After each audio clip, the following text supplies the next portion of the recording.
রাজধানী ঢাকা সহ সারা দেশে আশঙ্কাজনকভাবে বেড়েছে চুরি ছিনতাইয়ের ঘটনা।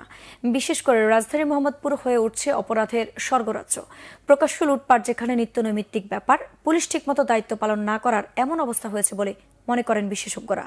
আর পুলিশ বলছে আইন শৃঙ্খলা নিয়ন্ত্রণের চেষ্টা করছেন তারা। বিস্তারিত ফজলে রাব্বির প্রতিবেদনে। ঘটনা গেল 4 জানুয়ারি মধ্যরাতের। রাস্তায় ফেলে ধারালো অস্ত্র দিয়ে এক পথচারীকে জখম করতে দেখা যাচ্ছে বেশ কয়েকজন যুবককে। পরে ছিনিয়ে নেওয়া হয় নগদ অর্থসহ মোবাইল ফোন। এই কাজে নেতৃত্ব দেন শ্যামলী হাউজিং এলাকার মোহাম্মদ আমির, চোরা সেলিম সহ বেশ কয়েকজন। এলাকায় যাদের সবাই চিনে ছিনতাইকারী হিসেবে। দৌড়াইতে স্যার কোবাইতেছে, কোবানোর পর দিয়ে একটা মুহূর্তে কে জানি পিছ থেকে আমার ভিক্ষা মারছে, বড় চাপাটি ভিক্ষা মারার পরে আমার লোফার পরা ছিলাম, তো একটা লোফার আমার পইরা গিয়ে আমি পইরা গেছিলাম। মাটিতে পইরা যাওয়ার সাথে সাথেই আমার মাথায় 2টা কোপ দিছে। কোপ দেওয়ার পরে আমার এই বাটিতে 4টা কোপ দিছে, আর হাতে কোপাইছে, আর হলো যে আপনার রানের কোপগুলো দিছে।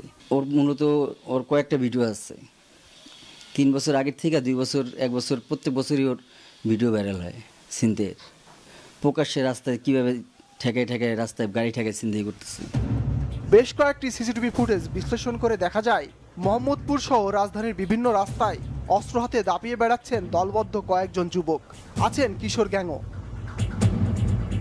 রাজধানী ঢাকা সহ সারা দেশে আইন শৃঙ্খলার অবনতি ও অপরাধ বৃদ্ধির পেছনে পুলিশের নিষ্ক্রিয়তাকে দায়ী করছেন বিশেষজ্ঞরা।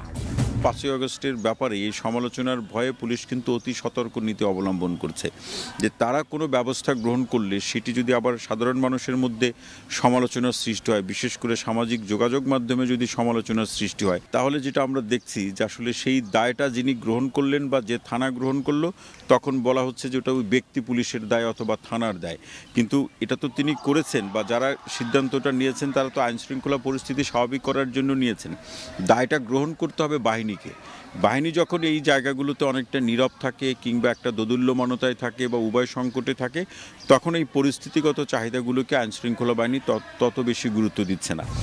আইন শৃঙ্খলা নিয়ন্ত্রণে কাজ করছে পুলিশ সহ বিভিন্ন গোয়েন্দা সংস্থার সদস্যরা।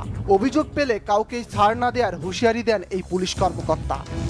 আমাদের যে বর্তমান যে কার্যক্রমগুলো রয়েছে, বিশেষ করে টহল কার্যক্রম জোরদার করা, ফুট পেট্রোল বাড়ানো, তারপরে গোয়েন্দা নজরদারি বৃদ্ধি করা, এগুলো অনেক বেশি গ্রহণ করা হয়েছে, যার ফলশ্রুতিতেই যে যারা চিহ্নিত এবং পেশাগত ছিনতাইকারী রয়েছে, অভ্যাসগত অপরাধী রয়েছে, তাদেরকে আমরা আইনের আওতায় আনতে সক্ষম হয়েছি এবং আশা করি আরও দ্রুততম সময়ের মধ্যে এই বর্তমান যে পরিস্থিতি সেটার আরও উন্নতি হবে।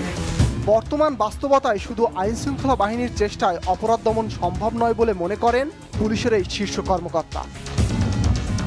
ফজলে রাব্বি, বাংলা ভিশন, ঢাকা।